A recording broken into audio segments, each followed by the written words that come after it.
Mesdames et messieurs, bonsoir et merci si vous nous rejoignez sur votre journal de 22 heures. Voici les titres de ce journal.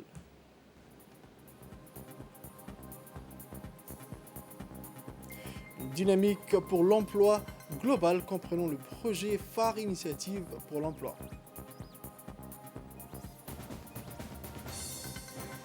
Doralais Multipurpose commence les activités de transbordement.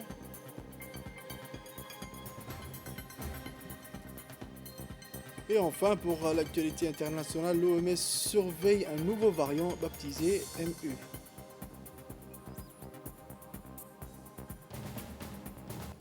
Merci encore, mesdames et messieurs, de nous rejoindre sur cette édition de 22 heures.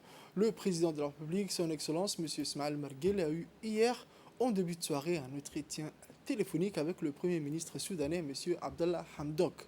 Au cours de cet échange, les deux dirigeants ont abordé ensemble les relations bilatérales ainsi que le voisin moyen de les promouvoir et de les développer davantage. L'entretien a servi surtout d'opportunité à l'évocation des principaux sujets à l'ordre du jour de l'organisation régionale qui est l'IGAD. Dans ce volet précis des discussions, les échanges ont essentiellement porté sur les mécanismes à entériner davantage en vue d'une plus grande souscription et conformité des pays de la sous-région aux objectifs phares que sont la réalisation d'une stabilité pérenne, le recours systématique au dialogue dans la résolution des différentes politiques, l'évolution vers une intégration économique efficiente de cette partie du monde. Il y a lieu de souligner le caractère stratégique de ces entretiens, gage indéniable d'échange d'expertise pour le Premier ministre soudanais dans le contexte actuel où il occupe la présidence tournante de l'IGAD. Les deux dirigeants mirent également à profit leur échange pour aborder ensemble plusieurs autres thématiques de portée continentale et internationale, rappelant que le chef de l'État avait eu avant-hier un entretien similaire par voie téléphonique avec le Premier ministre éthiopien. Ces consultations et échanges s'inscrivent dans le cadre des contacts réguliers du président de la République, son Excellence M. Guélé, avec ses homologues chefs d'État et de gouvernement de pays frères et amis.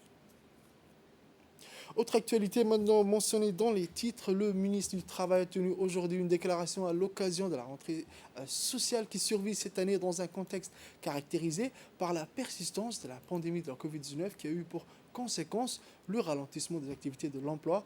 Écoutons le ministre.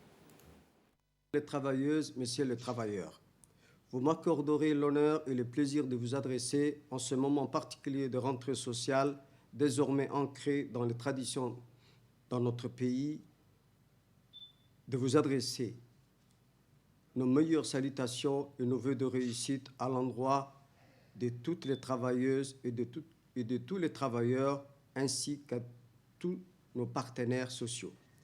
Cette occasion constitue également une opportunité de souligner à travers le ministère du Travail, chargé de la formalisation et de la protection sociale, l'attachement des Djiboutiennes et des Djiboutiens à promouvoir la justice sociale à travers le travail décent. Et fidèle aux propos de son Excellence le Président de la République de Djibouti, M. Ismaël Omar Guelleh, je puis rappeler avec aise qu'à Djibouti, la priorité des priorités, c'est l'emploi.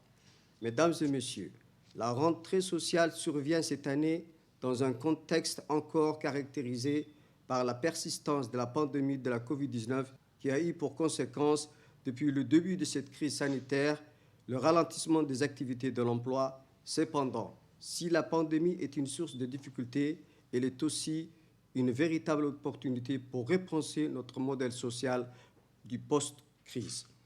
Nous avons su agir par la grâce du Très-Haut et en optant pour une politique sociale des plus pertinentes initiée par son Excellence le Président de la République de Djibouti, M. Ismaël Omar Guelleh.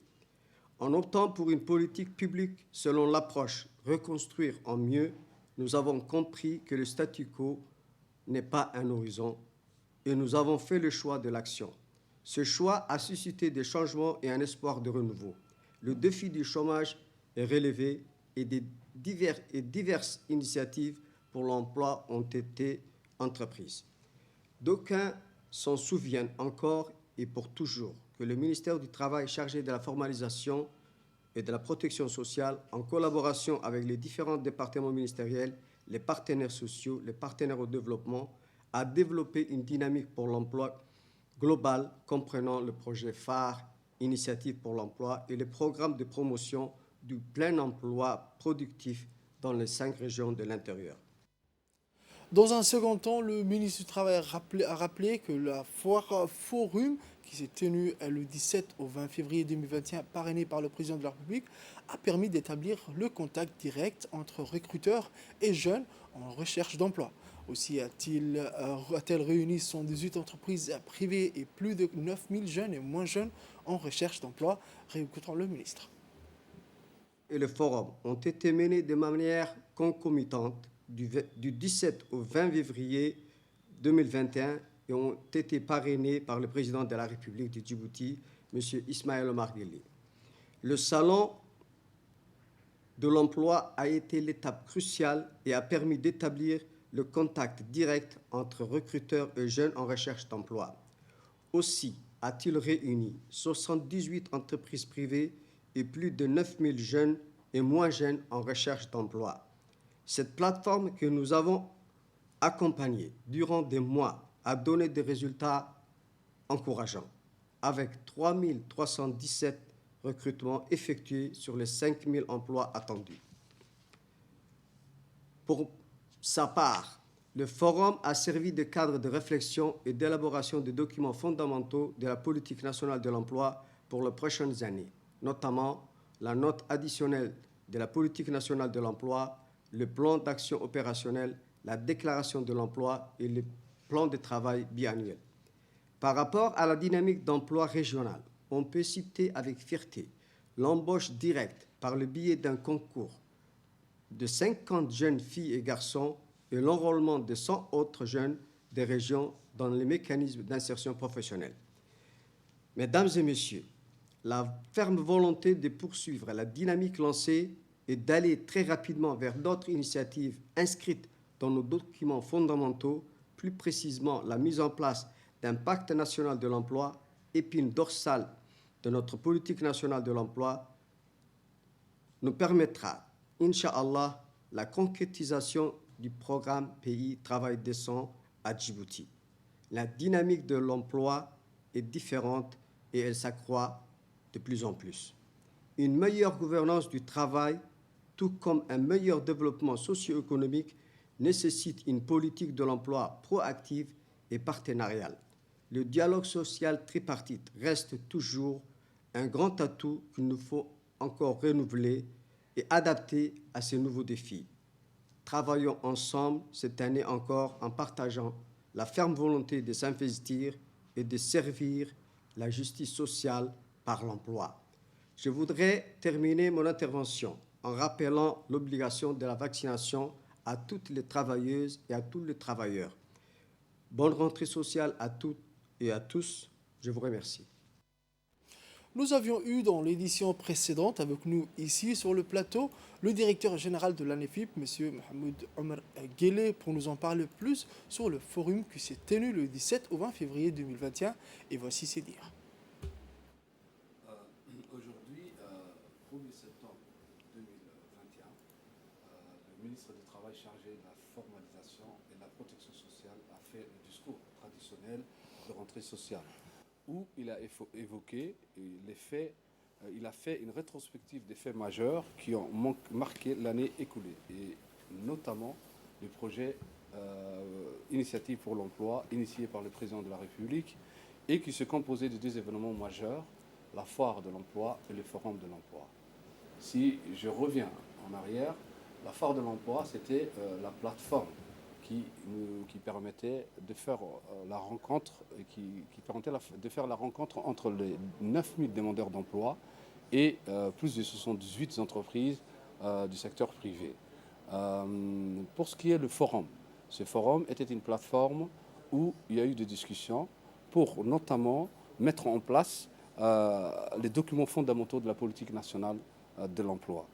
Et également, à l'intérieur de ce forum qui s'est tenu durant les 4 jours que s'est déroulée cette initiative pour l'emploi, il y a eu une signature d'une déclaration sur la politique de l'emploi par tous les partenaires sociaux, mais y compris également par la coordinatrice des agences du système des Nations Unies.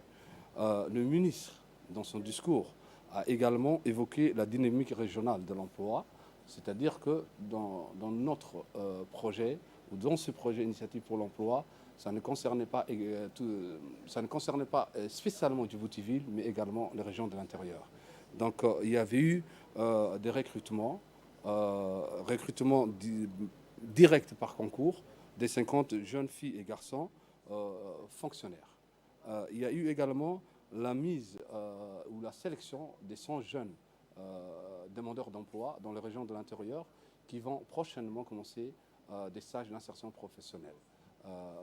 Et le ministre n'avait pas évoqué le recrutement de la fonction publique pour des fonctionnaires à Djibouti-Ville, qui est programmé très prochainement. À la fin de son intervention, vous l'avez bien entendu que la dynamique se poursuivra par la mise en place d'un pacte national de l'emploi partenarial. Si je résume, je pense que l'année passée, un bon travail a été fait. Je pense que nous sommes en mesure actuellement à reprogrammer d'autres forums ou foires. C'était le directeur de l'ANEFIP, M. Mahmoud Omar Guélé. Sport à présent, le secrétaire d'État chargé des sports, son Excellence Hassan Mohamed Kamil, a participé hier dans la matinée à Paris au siège de la Fédération française de football à la cérémonie de signature d'un accord tripartite entre les représentants de la FIFA, de la FFF et de la Fédération de football djiboutienne. Le président Suleiman Hassan et le directeur technique Yann présent, l'accord prévoit de mettre à disposition de la FDF des professionnels qualifiés ayant fait leur preuve dans une association de football dotée d'une organisation de haut niveau. Ce partage des compétences s'effectuera dans le cadre de programmes de soutien technique mis en place grâce à la collaboration de la FIFA et de la FFF. Ce programme est venu à la rencontre des demandes de nombre de fédérations africaines ayant identifié et communiqué des besoins et un intérêt en termes de formation et d'accompagnement dans le domaine technique. Notamment, l'objectif est de permettre la professionnalisation de l'organisation de la formation des entraîneurs et d'arbitres au sein de la fédération bénéficiaire qui en a fait la demande, en l'occurrence la FDF. Aujourd'hui, mercredi 1er septembre 2021, son Excellence M. Mohamed Ali Moumin, ambassadeur de la République de Djibouti auprès de l'État du Koweït, en fin de mission, a été reçu en audience par le Premier ministre de l'État du Koweït, son Excellence, son Altesse, Cheikh Sabah Al-Khalid, pour présenter ses adieux. Cette rencontre protocolaire fut l'occasion pour le Premier ministre, par ailleurs ancien ministre des Affaires étrangères, de remercier l'ambassadeur M. Mohamed Ali Moumin pour l'exemplaire mission qu'il a achevée durant les 9 années où la République de Djibouti est officiellement présente au Koweït. Dans le même cadre, hier, mardi 31 août 2021, l'ambassadeur de la République de Djibouti auprès de l'État du Koweït, son Excellence M. Mohamed Ali Moumin, a présenté ses adieux au ministre des Affaires étrangères de Koweït, son Excellence Cheikh Dr Ahmed Al-Nasser Al-Mohamed Al-Sabah. Le ministre koweïtien a remercié notre ambassadeur, premier diplomate djiboutien en poste au Koweït depuis 2012, pour avoir revérifié les relations fraternelles, rehaussé les relations de coopération entre la République de Djibouti et l'État de Koweït. Au nom du ministère des Affaires étrangères koweïtien, notre ambassadeur a reçu un présent honorifique. Fin du communiqué. À présent, comme mentionné dans les titres, le Doralais multipropose sport connu dans son acronyme DMP vient d'ajouter une corde à son arc, celui du transbordement. Hier, en début de soirée, le DMP a vu l'arrivée de Primors, un mastodonte. La ligne MOL chargeait 601 véhicules en route vers l'Alexandrie, Égypte. Ce lot composé de voitures Suzuki consistait le deuxième lot de transbordement chargé sur un autre navire, un premier lot qui est parti sur le navire Frontier As à destination de la Jordanie, et le MV Figaro de la ligne Okor qui déchargeait 155 véhicules en partenance vers l'Éthiopie, un travail de transbordement qui s'est fait simultanément.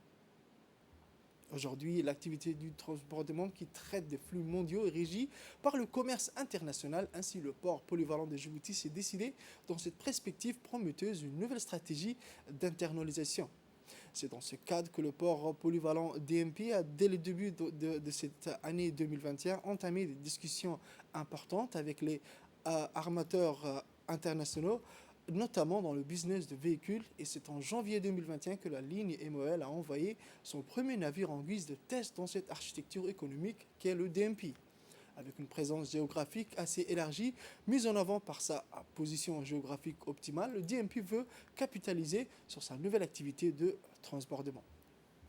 À Ali Sabié, à présent, dans le cadre de la lutte contre le trafic illicite des marchandises de contrebande de tout genre, les policiers du détachement d'Ali Sabié, en étroite collaboration avec la brigade de la douane d'Ali Sabié et les militaires, ont intercepté une quantité de sacs de 4.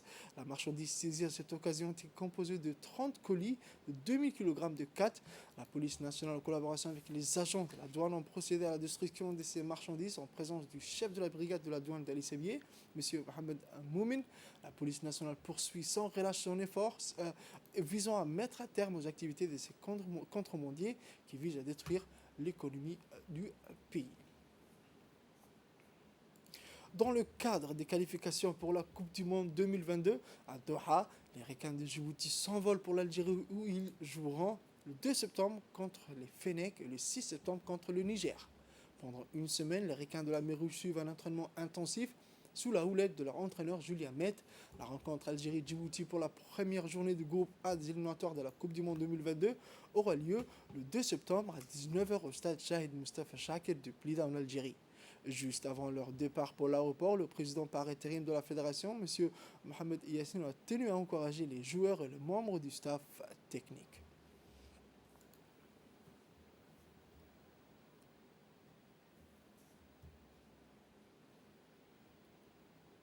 Actualité internationale à présent, l'Organisation mondiale de la santé OMS surveille un nouveau variant de coronavirus baptisé MU qui a été identifié pour la première fois en Colombie en janvier, a-t-elle indiqué dans la nuit du mardi 31 août au mercredi 1er septembre. Le variant B1621, d'après la nomenclature scientifique, a pour l'instant été classé comme variant à suivre, a précisé l'OMS dans son bulletin épidémiologique hebdomadaire sur l'évolution de la pandémie. L'OMS précise que le variant présente des mutations qui pourraient indiquer un risque d'échappement immunitaire et souligne que des études supplémentaires sont nécessaires pour mieux comprendre ces caractéristiques. L'apparition fin 2020 des variants qui présentaient un risque accru pour la santé publique mondiale a conduit l'OMS à caractériser des variants à suivre et des variants préoccupants afin de hiérarchiser les activités de surveillance et de recherche au niveau mondial.